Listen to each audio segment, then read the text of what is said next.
Hadirin yang kami hormati, terutama pimpinan PII Pusat dan keluarga besar yang hadir pada kesempatan berbahagia ini, para ulama, para tuan guru, dan demikian juga para abangda, ayunda yang bergabung pada kesempatan yang berbahagia ini. Kembali kita berjumpa dalam silaturahim, silatul fikri, silatul korbi di hari yang berbahagia ini, hari yang bersahaja ini. Tentu lanjutan dari sebelumnya barangkali pada hari ini adalah kita tampil dengan silaturahim yang ke-93. Begitu ya Kang Asep ya. Udah panjang sekali perjalanan kita, luar biasa. Nah, hari ini kita tampilkan sebuah tema yang ringan saja saya kira di dalam bahasan kita, nanti kita bisa diskusikan, yaitu tentang gagal ya, yaitu istilahnya gagal gaul. Nah, gaul ini tentu kita sudah tidak asing lagi dari kata dasarnya, yaitu konsep dasarnya adalah gaul. Ya, nanti ketika dia menjadi kalimat atau kata yang aktif menjadi bergaul. Nah, kemudian dia pasif, dia menjadi pergaulan. Maka itu istilah gaul ini tentunya juga dinukil oleh Al-Quran. Banyak sekali bicara tentang gaul itu, yaitu dikatakan laita gitu ya. Laita itu gaul gitu. Nah, oleh karena itu Bapak Ibu sekalian, pada kesempatan berbahagia ini dengan waktu yang sangat singkat, kita banyak nanti dalami dalam diskusi. Apa kita akan pahami dengan gaul gitu ya. Gaul atau bergaul atau pergaulan itu adalah hubungan antara saya, dia, mereka, kemudian menjadi sebuah ikatan komunitas kita yang diikat dengan adanya keeratan, kedekatan, demikian juga adanya apakah hubungan darah daging, hubungan kepentingan, atau juga hubungan karena faktor sara misalnya gitu. Sara itu adalah suku, agama, ras, atau golongan. Nah, ini dulu pada zaman Orde Baru, sara ini kan tabu dibicarakan. Tapi hubungan itu tidak bisa dipisahkan, tidak bisa dilepaskan dalam kehidupan setiap orang. Karena sara itu memang adalah ikatan-ikatan yang memang terjadi secara alamiah, secara sunatullah. Nah, itu kalau dulu kan agak tabu itu bicarakan sara itu.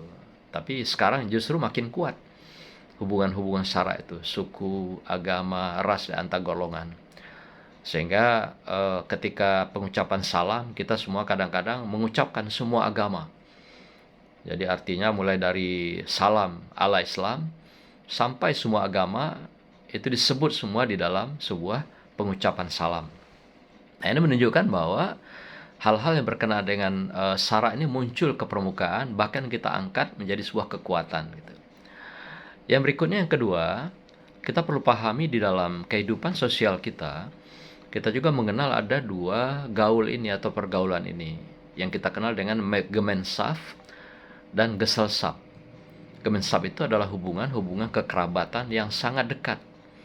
Artinya ada hubungan talian darah atau juga kekerabatan yang memang didasarkan pada keluarga atau aliran, ada link yang turun-temurun atau juga ikatan kekeluargaan. Intinya begitu.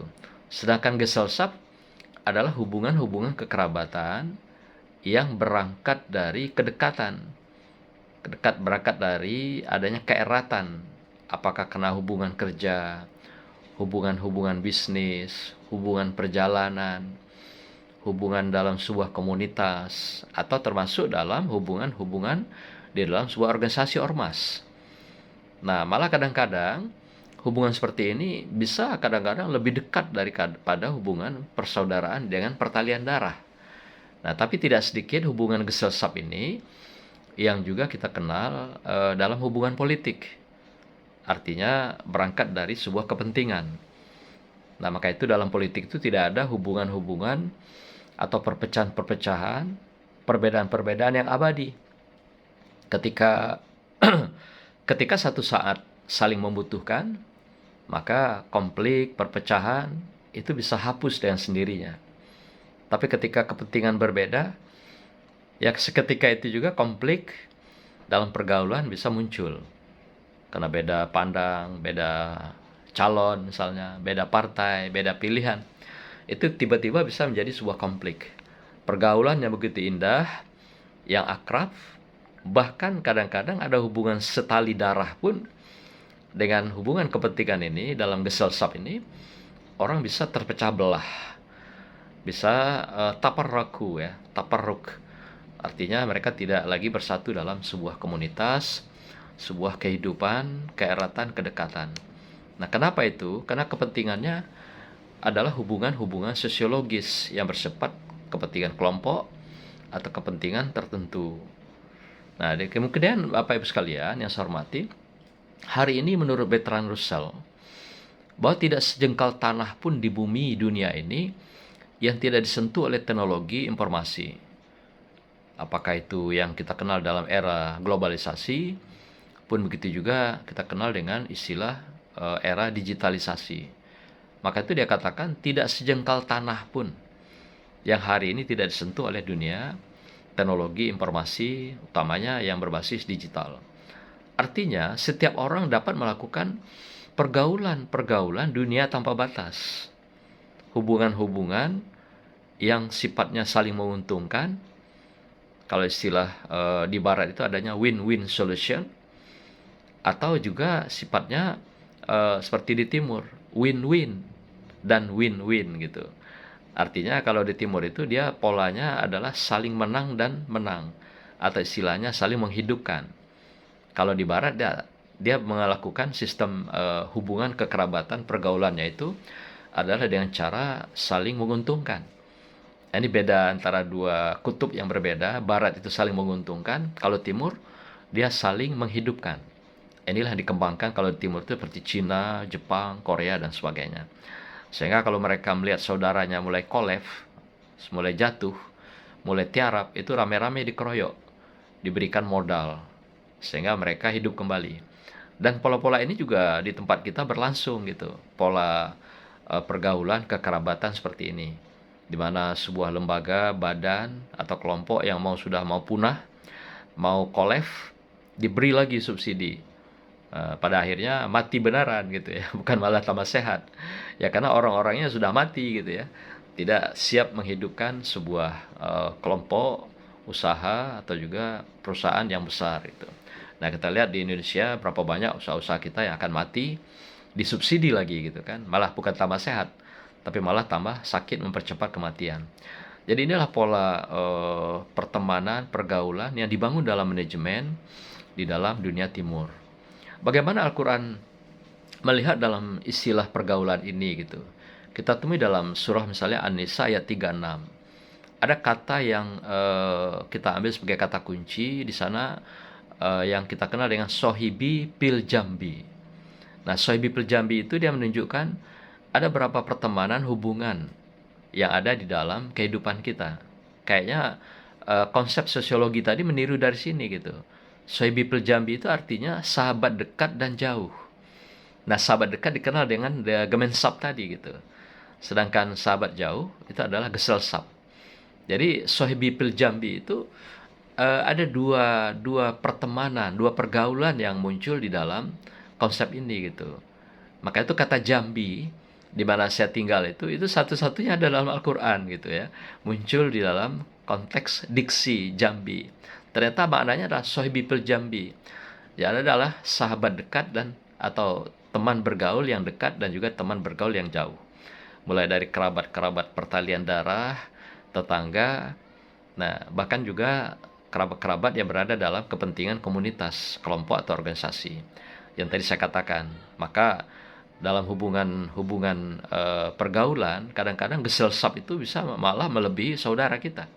Contoh misalnya, kita hidup bertetangga, bergaul dengan lingkungan gitu. Nah, justru kalau terjadi musibah, terjadi berbagai bahaya misalnya terhadap kita, yang saudara terdekat sebenarnya, walaupun dia bukan pertalian darah, itu adalah orang sebelah rumah kita, tetangga kita. Nah, maka itu geselsap.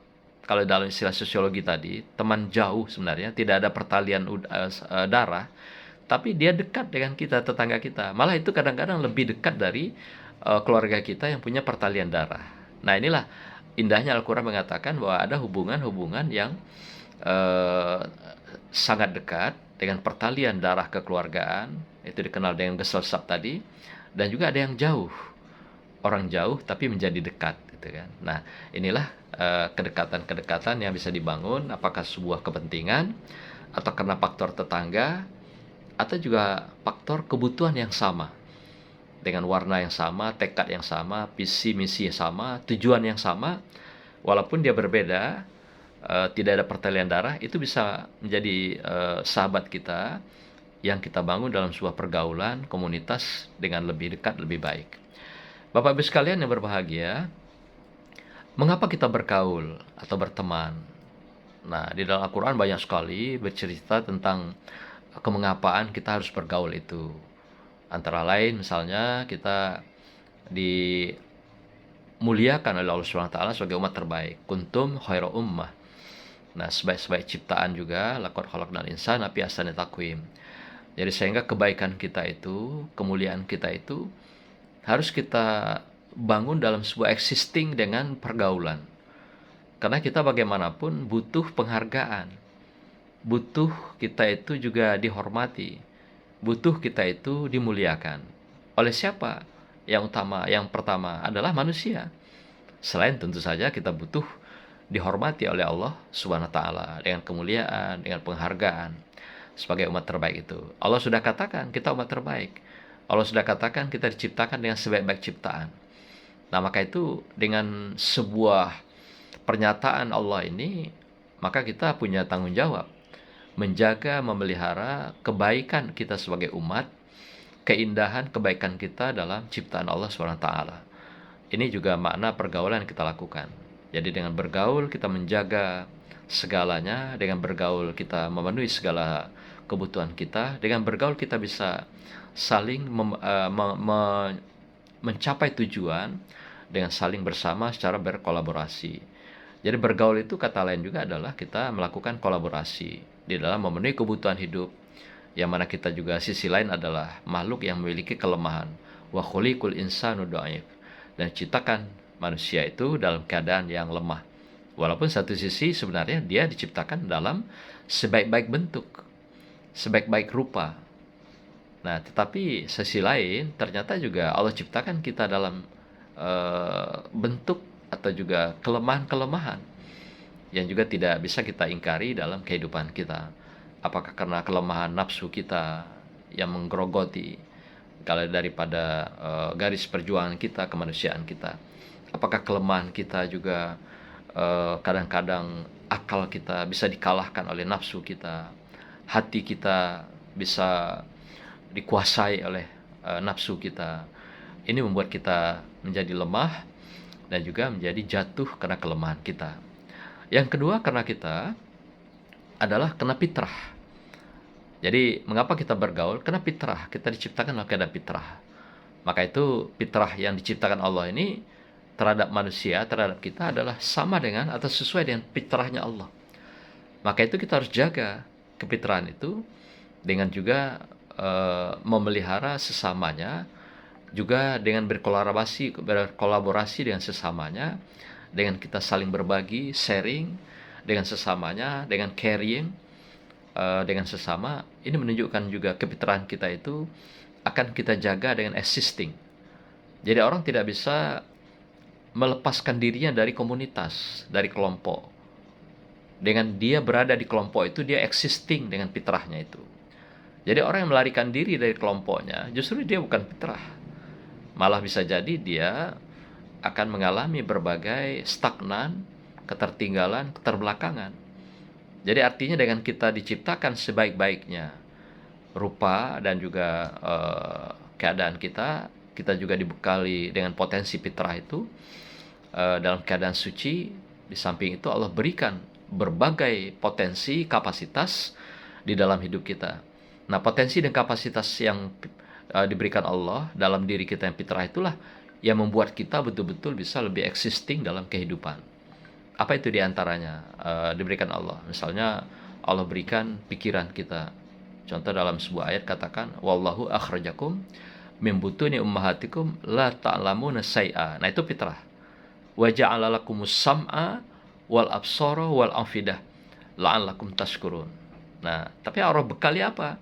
Allah bekali misalnya pendengaran, Allah bekali penglihatan, Allah bekali hati dan pikiran kita agar kamu menjadi orang yang bersyukur. Nah, inilah sebuah tagihan pada kita, sekaligus juga merupakan existing kita, mengapa kita harus bergaul atau berteman dengan sesama. Yang ketiga, sebagai wujud dari kelemahan kita juga, bahwa kita itu sebenarnya adalah makhluk yang penuh dengan halu'ah, yaitu halu'ah itu keluh kesah, resah gelisah. Dikasih sedikit cobaan, berkeluh kesah, resah gelisah. Dikasih sedikit beban, ya, diberikan sedikit musibah, kita sudah mulai resah gelisah. Ini menunjukkan bahwa kelemahan kita di dalam kehidupan kita dengan sesamanya dan di hadapan Allah SWT. Tapi dengan demikian, kita diberikan halu'ah dan resah gelisah itu, maka adalah tugas kita mempertahankan. Bagaimana kita tetap bertahan dalam syukur, bertahan dalam anugerah dan nikmat, mencukupkan atau merasa cukup atas apa yang diberikan Allah pada kita. Nah, adalah karena kita penuh dengan godaan, akan ketamakan, kerakusan di dalam kehidupan, sehingga kita tidak pernah merasa cukup. Nah, ketika manusia tidak pernah merasa cukup dalam hidupnya, pastilah dia akan selalu berkeluh kesah. Jadi kalau dia dapatkan nikmat anugerah Allah, bukan malah bersyukur, tapi dia melupakan nikmat-nikmat itu. Tapi ketika diberikan sedikit saja cobaan, ujian, mereka malah berkeluh kesah, mulai resah gelisah. Nah, inilah keadaan existing manusia yang tidak terhindari dalam kehidupan. Maka itu ada istilahnya nikah atau nakaha. Nikah itu diumpamakan bagaikan seekor hewan. Kalau ketika ingin memotong, kita harus potong dulu dia, baru kita bisa olah hewan itu dengan baik. Jadi artinya nikaha atau nakaha itu adalah proses menyembelih, memotong hal-hal yang bersifat resah gelisah dalam diri seseorang atau keluh kesah, sehingga dengan demikian kita potong, kita pangkas, dia menjadi tenang dan damai. Nah, artinya nikah itu adalah mengantarkan ke orang atau mengantarkan seseorang atau sepasang orang menuju ketenangan. Seperti hewan tadi gitu, dipotong dengan nakaha itu, maka dia menjadi tenang, maka dia bisa menjalani kematiannya dan diolah dengan baik. Ternyata itu dibawa dalam kehidupan kita ternyata. Jadi setiap orang yang menikah itu adalah menuju ketenangan. Kalau istilah dalam sebuah ayat dikatakan itu dikenal dengan sakinah, ya kan?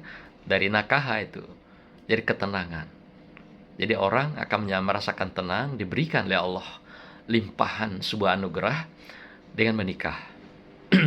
Maka itu kalau ada bapak-bapak yang masih jomblo, menikahlah agar berkurang keluh kesahnya, agar hilang resah gelisahnya. Ibu-ibu juga gitu. Yunda Kanda, kalau ada yang ditinggal oleh Abangda, ditinggal oleh Ayunda, ya menikahlah.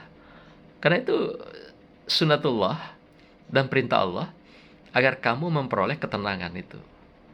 Nah, ini luar biasa ya. Jadi kalau tidak, kita akan merasa terus selalu berkeluh kesah, selalu resah gelisah.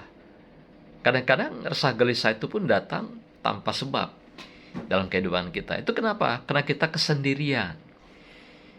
Karena kita tanpa ditemani oleh seseorang dalam gaul kita gitu. Nah, ini sebuah tantangan Allah. Dan juga kalau Rasulullah banyak sekali memberikan sunnah, menikahlah. Dengan menikah itu ibadah kita bisa sempurna sampai 70 derajat. Kalau kita melaksanakan sholat jamaah misalnya, mengimami istri kita, wah itu 70 derajat dengan menikah. Tapi kalau jomblo cuma satu. Nah, paling-paling dapat padilahnya ketika dia sholat berjamaah ke masjid, dapat 27 derajat. Nah, tapi dengan kita menikah, berjamaah di masjid lagi, wah itu luar biasa, dapat 27 derajat, tambah lagi 50 derajat, padilah dia datang ke masjid, tambah lagi dia sudah berkeluarga, 70 derajat. Jadi 27 tambah 50 tambah 70. Nah, kalikan saja gitu. Luar biasa. Itulah sebuah reward Allah kepada kita untuk orang-orang yang tenang di dalam beribadah menghadap Allah SWT. Karena juga ketika nanti kita di akhir kehidupan, yang dipanggil juga adalah jiwa-jiwa yang tenang itu. Ya ayuhan nafsul mutmainnah, irji'i ila rabbiki radatan mardiyah, dan seterusnya. Artinya orang yang dipanggil itu adalah orang-orang yang bisa meluluhkan, melepaskan segala keluh kesah dan resah gelisah itu dalam kehidupan. Dan itu adalah salah satu kita bangun dengan pergaulan. Pergaulan yang paling utama adalah bagaimana kita dalam membangun hubungan khusus dengan istri kita, suami kita, yang diikat dalam sebuah pertalian darah. Bapak Ibu sekalian, bagaimana konsep dasar bergaul secara lebih universal dalam Al-Quran misalnya? Kita temui dalam surah Al-Hujurat ayat 13. Di sana ada kata kunci yang saya ambil, yang kita sering ucap, yaitu waqoba ila lita'arafu. Kemudian kami jadikan kamu berbangsa-bangsa dan bersuku-suku agar kamu saling mengenal. Nah, ini apa yang kita ambil di sini? Ada kata kunci lita'arafu. Lita'arafu itu adalah sebuah statement Allah sekaligus perintah Allah agar kita dengan berpuak-puak, dengan berbangsa-bangsa, bersuku-suku itu saling mengenal. Artinya apa yang dimaksud di sini? Allah tidak melihat warna kulitmu. Allah tidak melihat apa agamamu. Allah tidak melihat bagaimana status sosial kehidupanmu. Dan bahkan Allah tidak melihat jenis kelamin kamu. Jadi lita'arafu itu di sini lintas jenis gitu. Apalagi seperti ruhiyah dalam diri kita itu tidak ada jenis sebenarnya. Maka itu Rasulullah itu adalah bapak ruh, abur ruh, bapak ruh. Jadi ketika kita mati, dalam sebuah riwayat diceritakan, kita berkumpul dengan ruh-ruh para nabi, rasul yang dipimpin oleh Rasulullah SAW. Ruhnya itu adalah berada di Baitullah. Di sanalah ruh Rasulullah itu berada, dan dia menjadi imam dari segala ruh, mulai dari Adam alaihissalam sampai nanti kita kelak di yaumil akhir. Maka itu dikenal dengan Rasulullah itu adalah abur ruh. Nah, yang kedua, kita kenal ada juga basoriyah, basor. Basor itu adalah manusia, kemanusiaan. Nah, Adam alaihissalam dikenal dengan bapaknya manusia, Abul Basar. Jadi oleh karena itu, kalau si Adam, Abul Basar, kita sudah mengenal ada jenis di sana. Jenis artinya ada jenis wanita, ada laki-laki. Jadi awalnya dari beliau dibelah menjadi dua, lahirlah ada seorang wanita yaitu Ummi Hawa. Di sini lahir dua jenis manusia. Tapi kalau ketika bicara abur ruh, bapak ruh, itu tidak mengenal jenis. Nah, jadi artinya ruh itu tidak ada laki-laki, tidak ada perempuan. Semuanya sama ruh itu. Tidak ada yang Islam, Muslim, dan sebagainya. Jadi ruh itu betul-betul adalah penggerak daripada jasad kita. Yang membedakan itu apa nanti adalah jasadiah kita. Yang membedakan itu nanti apa itu? Adalah keimanan kita. Nah, dalam keimanan kita yang digerakkan oleh ruh itu, maka jasad kita, hati kita, pikiran kita ini dibawa. Kemana mau dibawa? Apakah kepada keimanan kepada iman yang sifatnya Islam, atau iman selain Islam? Nah, di sini kita akan mulai dipilah, kemudian akan bertanggung jawab terhadap apa yang kita lakukan dalam hidup kita, pengabdian kita, sikap dan perilaku kita. Inilah yang akan nanti dipertanggungjawabkan di yaumil akhir. Jadi artinya ketika kita dikenal istilah lita'arafu, inilah sebenarnya yang merupakan to define-nya atau entry point-nya daripada sebuah pergaulan itu. Jadi kita untuk saling mengenal dengan siapapun. Apalagi seperti dikatakan Bertrand Russell tadi, bahwasanya tidak sejengkal tanah pun hari ini yang tidak disentuh oleh dunia teknologi informasi. di era globalisasi dan digitalisasi ini. Artinya setiap orang sudah bisa bergaul dimanapun di muka bumi ini dengan segala lapisan masyarakat, warna kulit, suku, agama, dan sebagainya, tanpa batas. Yang istilahnya itu tidak ada batas lagi antara satu negara, satu desa, bahkan sudah disilahkan istilahnya desa global, global village. Ini dikenal dengan adanya sebuah hubungan-hubungan yang tanpa batas di dalam pergaulan kita. Bapak Ibu sekalian, bagaimana prinsip kita dalam bergaul di dalam kehidupan kita di bumi ini yang diperintah oleh Allah tadi, yaitu agar kita lita'arafu. Dalam surah An-Nisa kita temukan ayat 1 itu, yaitu inti pergaulan atau prinsip pergaulan itu adalah kita membangun silaturahim. Silaturahim inilah inti daripada pergaulan kita, di mana silaturahim adalah merupakan perintah untuk menata hubungan. Hubungan apa itu? Hubungan hati, pikiran, jiwa kita, raga kita dengan sesama. Nah, dengan sesama artinya itu arti komunitas secara umum, secara universal.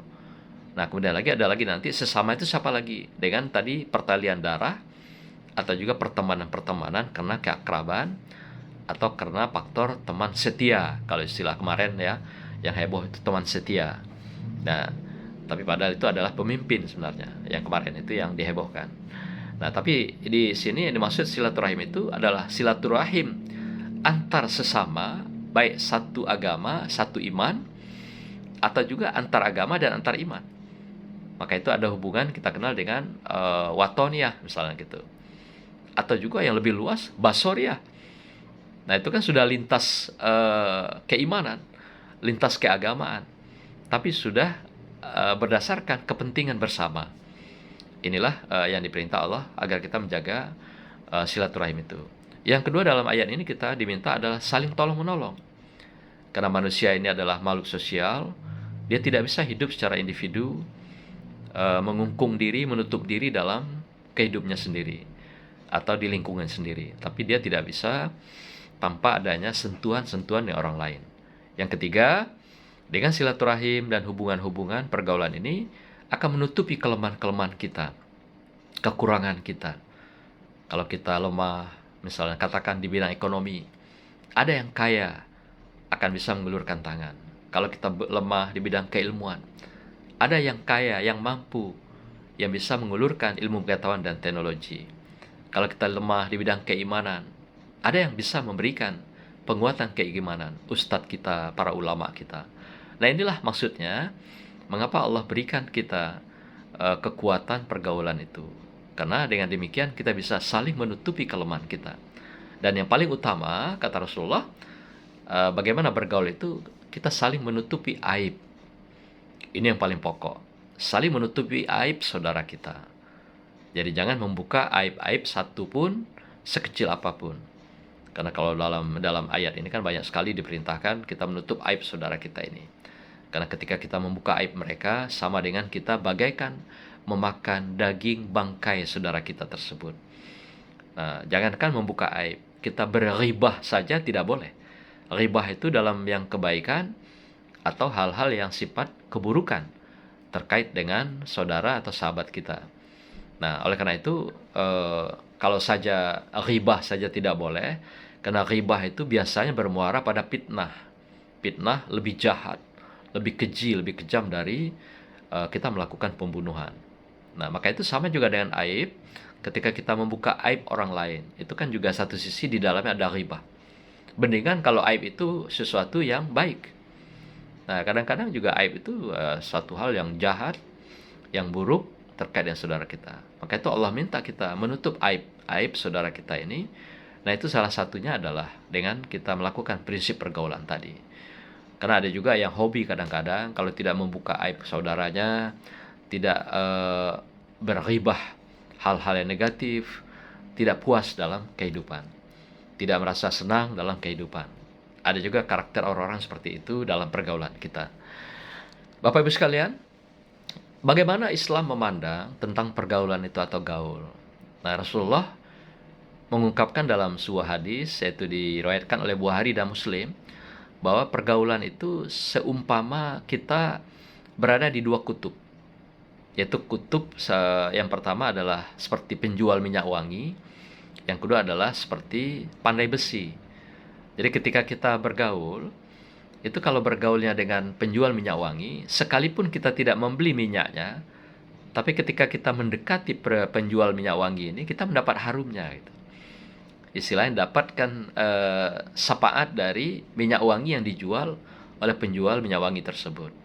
Nah, sebaliknya, ketika kita mendatangi atau juga mendekati para pandai besi yang kerjanya itu memanaskan besi, membentuk besi, kemudian lagi ada obatnya itu yang bau dan ada percikan api. Nah, kalau kita mendekati pandai besi yang mengolah besi ini, ya, sekalipun kita tidak melakukan pandai besi tersebut, tapi percikan apinya bisa membakar kita. Membakar pakaian kita, kulit kita, kemudian lagi bahkan bisa masuk mata kita, membutakan mata, masuk ke telinga, membuat kita tuli. Sehingga dengan kita mendekati pandai besi, artinya kita terkontaminasi oleh apa yang dilakukan oleh pandai besi tersebut. Bahkan juga baunya pun, aromanya tidak sedap, ya, seperti besi yang dilas misalnya. Kalau yang kita lihat sekarang ini, banyak sekali model-model kerja pandai besi itu, dan juga tukang-tukang las dan sebagainya. Baunya aja kita sudah tidak nyaman gitu. Nah, jadi sudahlah percikan apinya membakar, kemudian baunya tidak nyaman, kemudian panas di sana itu. Kehidupannya panas. Maka itu bawaan orang-orang yang seperti ini selalu emosional, marah, dan selalu dengan dendam kesumat, dan selalu mendapatkan konflik, adu domba. Saya selalu mengatakan orang-orang seperti ini adalah selalu menebarkan virus gipa. Virus gipa itu di dalam kehidupan. Apa itu gipa? Yaitu gosip, intrik, fitnah, dan adu domba. Itu virus gipa yang muncul di era medsos ini gitu, era digital. Jadi kalau kita mendekati pandai besi seperti yang digambarkan Rasulullah ini, kita satu sisi membangun virus gipa, satu sisi kedua menebarkan virus gipa itu. Gosip, intrik, fitnah, dan adu domba. Ini akan muncul dalam kehidupan kita. Nah, inilah perumpamaan pergaulan yang digambarkan Rasulullah di dalam hadisnya, yang diberikan perumpamaan pada kita semua. Kemudian, bagaimana kita kiat mencari teman? Nah, kiat yang disampaikan oleh hadis Rasulullah juga, Al-Quran juga banyak sekali. Saya mengungkap sebuah hadis yang diungkap oleh Abu Daud dan Tirmizi, yang berbunyi kira-kira begini: Al-mar'a ala dinul khalilah falyanzuru ahadukum min yakhalil. Agama seseorang itu sesuai dengan agama teman dekatnya. Maka hendaklah kamu bergaul dengan teman dengan melihat siapa teman dekatnya. Nah, artinya kalau kita mencari teman, ya kenali juga siapa temannya gitu, teman dia bergaul. Karena dengan kita tahu teman dia bergaul, kita akan tahu nanti kapasitas dia. Kita akan tahu nanti potensi dia. Kita akan tahu nanti akhlak dia gitu. Nah, di sini yang sering kita tertipu. Seringkali kita tidak melihat secara lebih original, tidak melihat secara lebih objektif dalam pergaulan. Kita kadang-kadang ya tanpa melihat latar belakang, tanpa melihat siapa mereka, tanpa melihat track recordnya, kadang-kadang begitu. Tapi karena faktor-faktor adanya transaksi, faktor wanipiro, faktor-faktor yang membuat kita terpesona oleh kekuatan atau kebutuhan sesaat, kita lupa bahwa mereka siapa temannya, bagaimana agama dan imannya. Nah, di sini kadang-kadang kita sering tertipu dengan pergaulan dalam kehidupan. Dan tidak jarang orang terjatuh, tersesat, ya terpesona dengan hal-hal yang sifatnya instan, tapi dia menderita untuk sekian tahun, sekian lamanya ke depan. Nah, pertemanan seperti ini, pergaulan seperti ini adalah pergaulan yang seringkali disesali oleh seseorang dalam kehidupannya, bahkan sampai di akhirat. Nah, maka itu kita memberikan tema hari ini, gagal gaul itu adalah sebuah statement, pernyataan orang-orang nanti yang mati, atau kita juga yang nanti mati, menyesali mencari teman yang salah, menyesali bergaul dengan cara yang salah, tanpa melihat siapa mereka dan siapa di belakang mereka. Atau istilah itu something behind the things. Ada apa di belakang seseorang atau siapa di belakang seseorang. Atau istilah tadi dalam manajemen itu saya selalu menggunakan something beyond. Jadi ketika melihat sesuatu objek, jangan lupa ada apa di belakang objek itu. Siapa di belakang objek itu. Nah, ini agar kita tidak salah jalan, tidak sampai pada tujuan yang kita harapkan. Inilah sebuah kehati-hatian, kewaspadaan dalam menilai siapapun untuk berteman, bergaul, bahkan pemimpin sekalipun dalam kehidupan. Bapak Ibu sekalian, dalam Al-Quran ada dasar-dasar yang diberikan dalam bergaul. Contoh misalnya dalam surah Al-Baqarah ayat 221. Nah, bergaul yang dengan orang-orang yang tidak jelas imannya, katakan mereka yang wilayah keagamaannya abu-abu, tadi yang dikatakan bahwa pergaulannya tidak jelas. Nah, kalau kita bergaul dengan mereka, iman kita yang akan dibawa. Justru bukan mereka menguatkan iman kita. Maka itu Allah ingatkan dalam ayat ini, agar mencari teman, agar mencari sahabat dalam bergaul, itu betul-betul orang yang seiman. Nah, tapi di sini ditekankan adalah bergaul dalam artian untuk menikah, diikat dalam sebuah ikatan keluarga. Jadi hati-hati, di awalnya dikatakan wala tankihul musrikat hatta yu'min. Jangan engkau menikah dengan seseorang wanita sampai mereka menjadi orang yang beriman. Dan lanjutan ayat juga begitu. Jangan engkau menikah dengan seorang pria sampai mereka menjadi beriman. Ini sebuah syarat, catatan untuk menjadikan orang yang betul-betul teman setia, teman dekat, sebagai pilihan kita. Nah, kenapa? Nah, dalam akhir ayat ini dikatakan, ketika kamu memilih orang yang tidak beriman. Iman itu bukan saja iman Islam ya, tapi juga betul-betul iman, kemantapan dia di dalam ketakwaan pada Allah Subhanahu wa taala. Dengan mereka beriman, kata Allah, mereka akan membawa kamu ilal jannah, dunia dan akhirat, sesuai doa kita itu, hasanah fid dunya, hasanah fil akhirat. Tapi dengan orang yang kamu gauli dengan tanpa iman, membawa kamu pada ilan nar. Itu di akhir ayat itu dikatakan. Nah, kamu akan rasakan bagaimana narnya di dunia dan narnya di akhirat. Di dunia pun kita akan terima nanti persekotnya kebahagiaan atau persekotnya nar itu, neraka, jahanam itu kita rasakan. Kalau kita berteman, bergaul, bahkan menjadikan istri atau suami orang yang tidak beriman. Maka itu Allah minta di sini sehingga sampai mereka beriman, hatta yu'min. Kalau laki-laki, hatta tu'min. Nah, jadi sekalipun seorang pembantu rumah tangga yang wanita, tapi mereka beriman, itu lebih baik, jauh lebih baik, jauh lebih sempurna ketimbang mereka yang tidak beriman.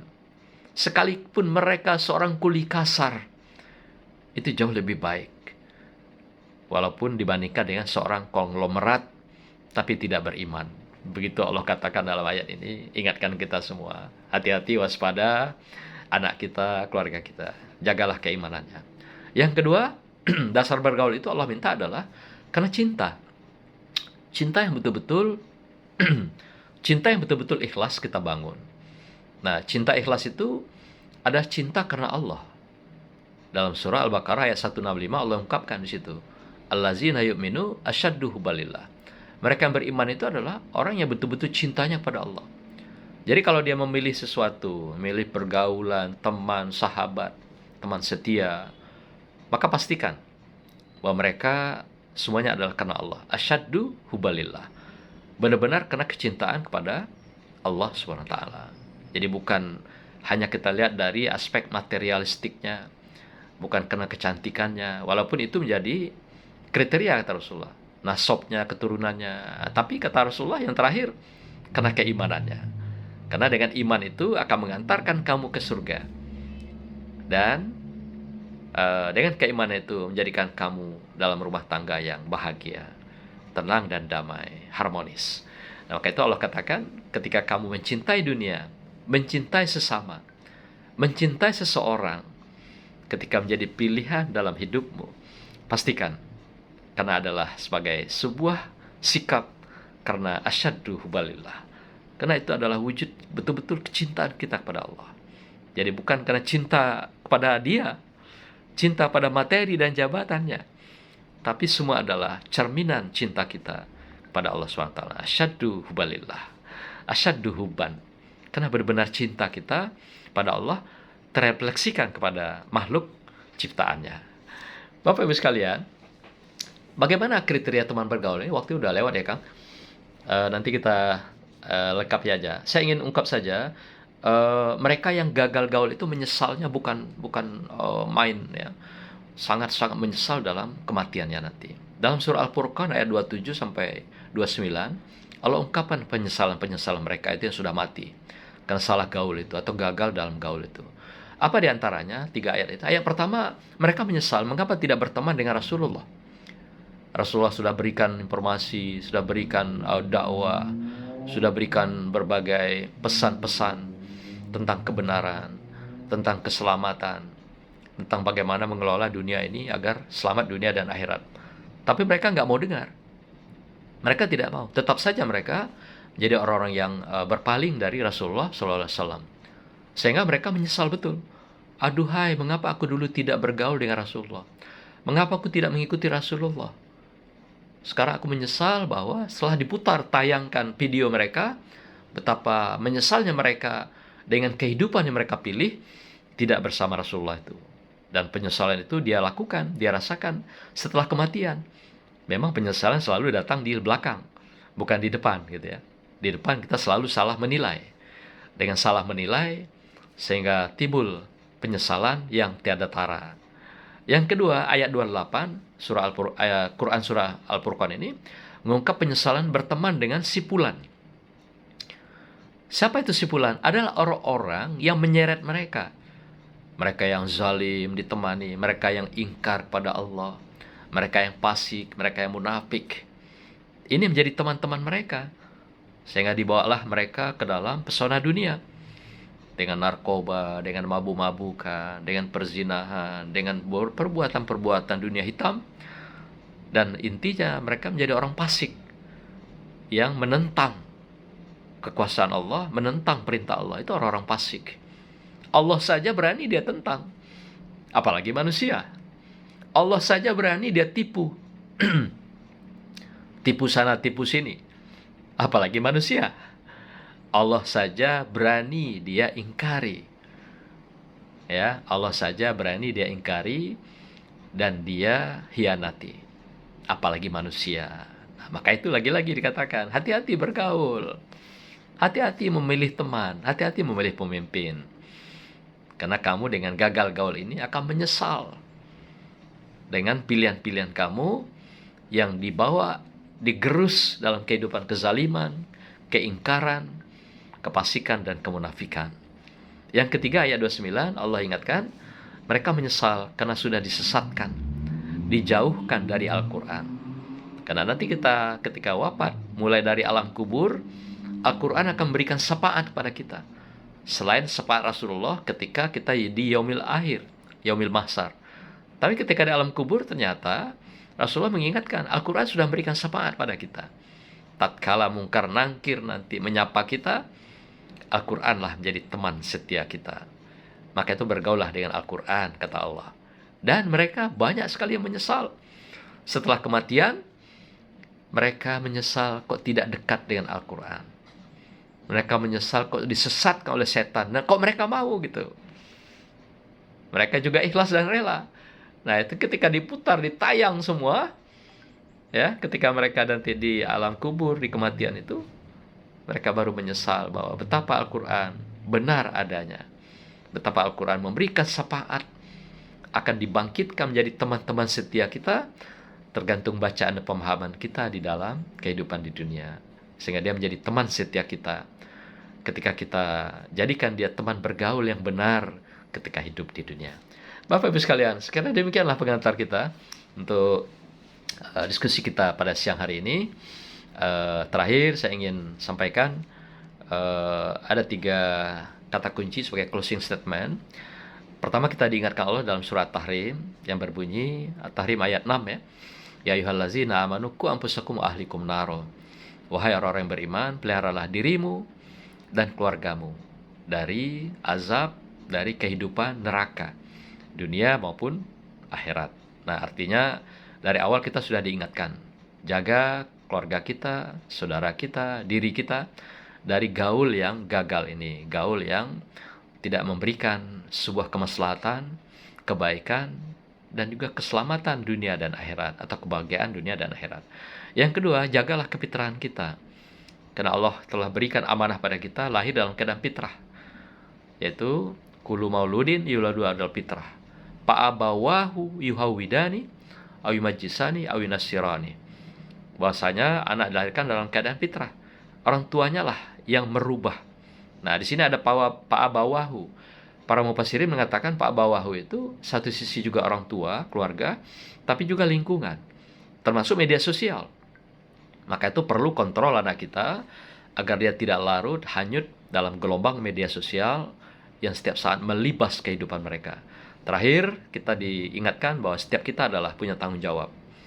Ya, kullukum ra'in wa kullukum mas'ulun ar-ra'iyati. Ini sangat populer.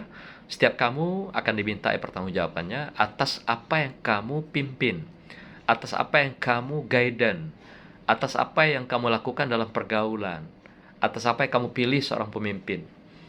Nah, dan semua itu akan diminta pertanggungjawabannya semasa kamu hidup di dunia, diminta oleh Allah Subhanahu wa taala dalam setiap tarikan napas dalam langkah kita, apa yang kita pilih sebagai teman kehidupan, sebagai lingkungan, dan sebagai penguasa pemimpin yang kita tetapkan menjadi orang yang mengimami kita semua. Demikian Kang Asep. Terima kasih atas perhatiannya. Mohon maaf atas segala kekurangannya. Wassalamualaikum warahmatullahi wabarakatuh.